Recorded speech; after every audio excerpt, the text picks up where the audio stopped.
Hello and welcome to our mini test solving for the lecture 22, limits. Here is the mini test for those of you who are here to solve it and not to check the results.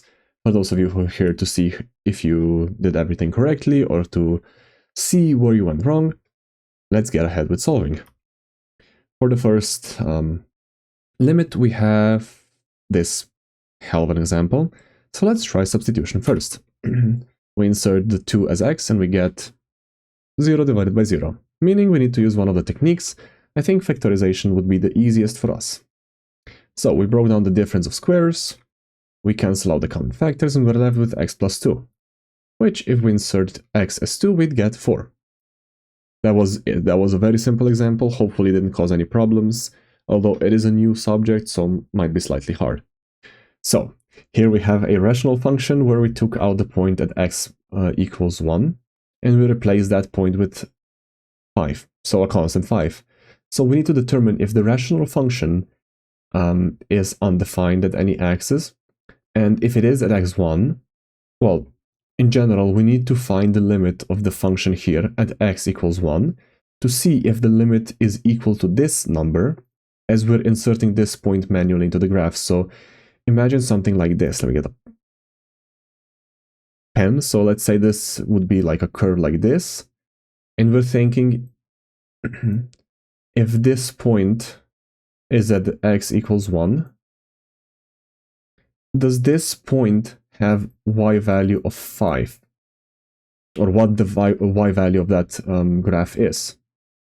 Which, of course, is not the right curve for the graph, don't get me wrong, it's completely wrong, but like, if this graph has a limit at x equals 1 that equals to 5, then yes, the function is continuous. If it doesn't, then it's not. So basically, the limit of this has to be 5.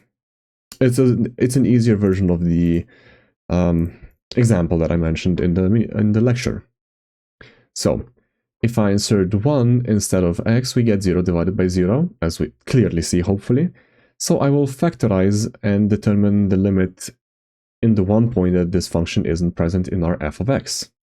So like this, and then I break apart the factors, cancel out the common factor, and we're left with limit of x plus 1. We insert x equals 1, and we get 2. So we see that the limit of this graph does not equal this value. So if I were to insert the decimals, this would give us a linear, so x plus 1, and unfortunately it would reach the point 2, then jump to the point 5, then jump back down to 2, and then continue. But in the point 2 there would be a gap, so it would be not continuous. So general rule of thumb, if you're drawing a function by hand and you have to lift the pen at any point to continue drawing, it is not continuous. Now for the third one, if we have a limit of 1 plus 3 over n to the exponent of n, where n approaches infinity, this is a familiar formula. This one is for e, right? Let's think of the conditions we have for that identity. We need a 1 plus a fraction where 1 is on top. In the bottom of the fraction there is a value that is equal to that in the exponent. So our example is close, but not really. We have 1 and a 3. So let's take care of that to have a 1 on top. I use the reverse of the rule of double fractions. So if you have a double fraction like here, we just cross multiply and we get something like this. We get AD divided by BC. If you have a double fraction, you can just like carry it down, kind of, because like if you had one, so if you have this as an example, you would carry this 3 to the top and you would get this. But in this case, we want the second, so the worst writing. Why? That way we can isolate the 1 on top and 1 on the left. Now, we have to make sure that the exponent over normal bracket is also n over 3, so it's equal to whatever is in the denominator. How do we do it? By having an extra exponent over it, making the product of the two exponents equal to n. So I could set up a formula like this.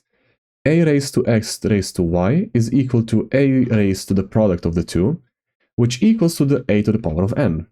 So what must our x and y be so that when they're multiplied they give us n, and one of them must be equal to the denominator in the fraction? Well, turns out with a little bit of thinking, we know that 1 equals to this, so we were just gonna insert n divided by 3 instead of like x, for instance. And then we know that all multiplied together equals to n. Then we literally just divide n divided by 3. 3 gets carried to the top, and we're left with 3. So I just rewrote this with brackets, so that way we have 1 plus 1 over g to the exponent of g to the exponent of 3, where g approaches infinity.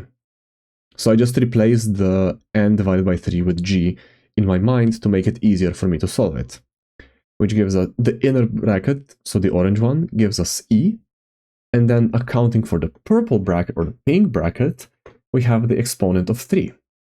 I hope this was all clear. I hope this all made sense. If not, again, ask me in the comments down below. I'm more than glad to help.